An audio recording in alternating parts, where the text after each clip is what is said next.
Shalom, saudara-saudara yang dikasihi Tuhan. Judul ODB kita pada hari ini adalah pencarian. Apa yang dicari, saudara?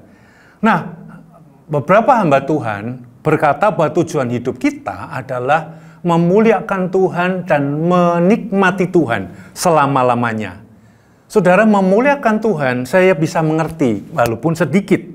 Kita juga sudah belajar dari 2 Korintus pasal yang ketiga ayat 18 yang lalu bahwa memuliakan Tuhan artinya merefleksikan Tuhan yang besar, yang ajaib, yang agung itu melalui kehidupan kita. Kita ini seperti cermin yang memancarkan kemuliaan Tuhan melalui hidup kita yang serba sederhana ini. Saudara, perjumpaan kita dengan Tuhan yang terus-menerus akan merubah kita semakin hari menjadi semakin serupa dan segambar dengan Dia. Haleluya. Walaupun pengetahuan ini masih terlalu ajaib bagi saya. Nah, saudara, tetapi menikmati Tuhan itu saya belum begitu bisa mengerti. Seperti lagu ini, sungguh indah Kau Tuhan, penuh kasih dan sayang, dan seterusnya. Bagaimana saya dapat menikmati keindahan Tuhan? Atau lagu ini, Kau sungguh indah tiada taranya, sungguh menakjubkan, sungguh ajaib untuk dimengerti, lebih dari semua yang ada. Saudara, bagaimana saya dapat memberi bobot atau nilai bahwa Yesus lebih dari semua yang ada? Saya tidak bisa mengerti. Lalu saya sadari bahwa sesungguhnya keterpesonaan kita kepada Tuhan itu adalah sebuah perjalanan penemuan hidup saya.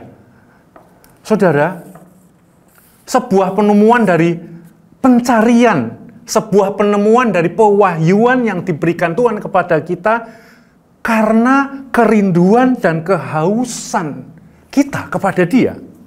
Saudara, kita akan lihat di Matius pasal yang ke-13 ayat 44 sampai 46. Demikian bunyi firman Tuhan. Kita baca sama-sama ya.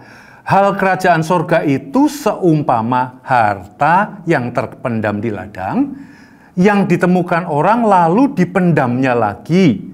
Oleh sebab sukacitanya, pergilah ia menjual seluruh miliknya, lalu membeli ladang itu. Ayat ke-45. Demikian pula hal kerajaan sorga itu seumpama seorang pedagang yang mencari mutiara yang indah. Setelah ditemukannya, mutiara yang sangat berharga itu, ia pun pergi menjual seluruh miliknya, lalu membeli mutiara itu. Saudara, Tuhan mengumpamakan kerajaan sorga atau hal-hal sorgawi. Kalau kita ringkas lagi, siapa yang ada di sorga? Yohanes pernah naik ke sorga, dibawa oleh Roh ke sorga, dan dilihatnya ada tahta yang menjulang tinggi. Di situ ada Yesus. Jadi kerajaan sorga itu berbicara mengenai Yesus dan kehadirannya dalam hidup kita, di dalam kehidupan seseorang. Saudara, itu diumpamakan oleh Tuhan Yesus di Matius pasal yang ke-13 itu seperti harta yang terpendam, seperti mutiara yang indah yang harus dicari, seperti orang yang kehausan dan kelaparan.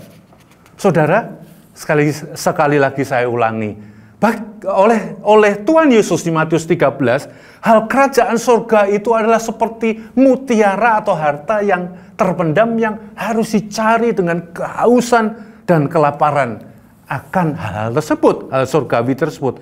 Jadi, kalau tidak dicari, ya tidak ketemu keindahannya.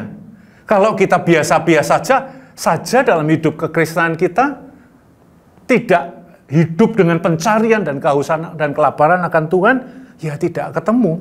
Mungkin tahu, mungkin pernah dengar, tapi hanya pengetahuan, belum pernah melihat, belum pernah mengalami, sehingga tidak melihat keindahannya. Atau kita mencari hal-hal lain yang dunia ini sediakan. Ya ketemunya hal-hal duniawi, bukan hal yang surgawi. Saudara, Tuhan berjanji di Matius pasal yang ke-5 ayat yang ke-6 bahwa kalau kita mencari dengan kehausan dan kelaparan, maka Tuhan akan mengenyangkan kita. Dalam bahasa kita, Tuhan akan membawa kita menemukan, Tuhan akan mewahyukan kemuliaannya itu dalam hidup kita. Saudara, perjumpaan dengan harta yang terpendam atau mutiara yang indah itu, Yesus itu adalah perjumpaan yang akan merubah drastis hidup seseorang. Contoh Sakeus.